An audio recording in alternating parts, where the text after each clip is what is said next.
Greetings loyal subscribers and honoured guests. Welcome to the second episode of RetroGrade, the show where I will briefly review a wide range of retro games. The format for this one will be slightly different from the first, because I am going to be comparing three different versions of the same game against each other. That game is Gyruss, released in the arcades by Konami in 1983 and designed by Yoshiki Okamoto. According to the Wikipedia article for the game, Okamoto was fired after its release due to a pay dispute and was then hired by Capcom, where he worked on 1942 and the first game in the Street Fighter series. I'm going to start with the arcade version as it was the original and so is the baseline for any other versions that followed it. The gameplay is quite similar to something like Galaga, with enemies entering the screen in waves and then landing in formations should they avoid getting shot down. The twist with Gyruss is that you are looking down a tunnel and your ship is confined to a circle on the outer rim with you firing inwards. The enemies at the end of the tunnel are quite small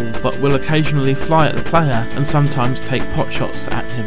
Every so often a power-up item will appear, which if destroyed will grant the player with a double shot, making it considerably easier to eliminate the aliens. Once a wave is cleared, the player's ship warps into the screen and a message is displayed denoting how many waves before you reach the next planet, for example 2 warps to Neptune.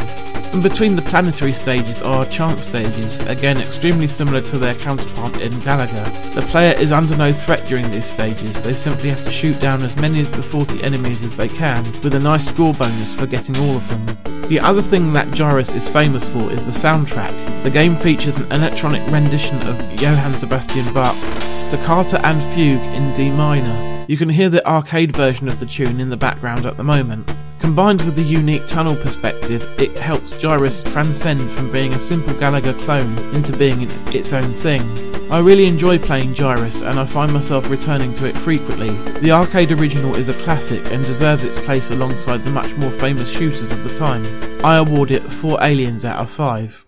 Moving on to the Commodore 64 version by Parker Brothers then, and it's not a bad effort on the whole, but by no means perfect. You will notice that the game runs much more slowly than the arcade version, and indeed combined with some rather distracting flickering sprites, it is the main problem with this port. The slowdown doesn't really have an adverse effect on the gameplay however, apart from making it much easier. I was able to progress much further on the C64 version than I was on the arcade original. The Bach tune is still recognisable, though I don't think it sounds quite as nice as the arcade rendition. Overall, I award it 3 aliens out of 5.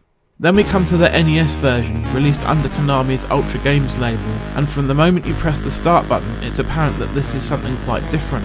The funked up version of the theme music is quite simply amazing, and the differences don't end there. The graphics have been considerably overhauled, and there are now boss stages in between the regular stages that are based on the arcade game. You also have a special weapon that can be obtained from the same enemies that give you the double shot once that has been obtained, which makes taking down the bosses considerably easier. As you advance through the levels, additional gameplay twists are introduced, such as annoying amoeba-like enemies that take multiple shots to kill. I think that this is my favourite version of the game, although I can see how purists may prefer the arcade original. For the purposes of this review, I am awarding the NES version 4.5 aliens out of 5. So, should you want a copy of Gyruss for yourself, where can you get it today? If you own an Xbox 360, then you can download the original arcade version from Xbox Live Arcade for a few quid. If you want a physical copy of the NES cartridge, then you are looking at 50 quid or more for one that's complete in the box, and around a tenner plus shipping for a loose cartridge. Unfortunately, the NES version was never released in PAL territories, so if you want a legit physical cartridge, then you'll have to pay some postal costs to have it shipped over from the US. Or you could just emulate it, of course, the choice is up to you. That's it for this episode. I think I will be returning to the Neo Geo next time to take a look at a horizontal shooter called Blazing Star. That one should be along soon. In the meantime, take care.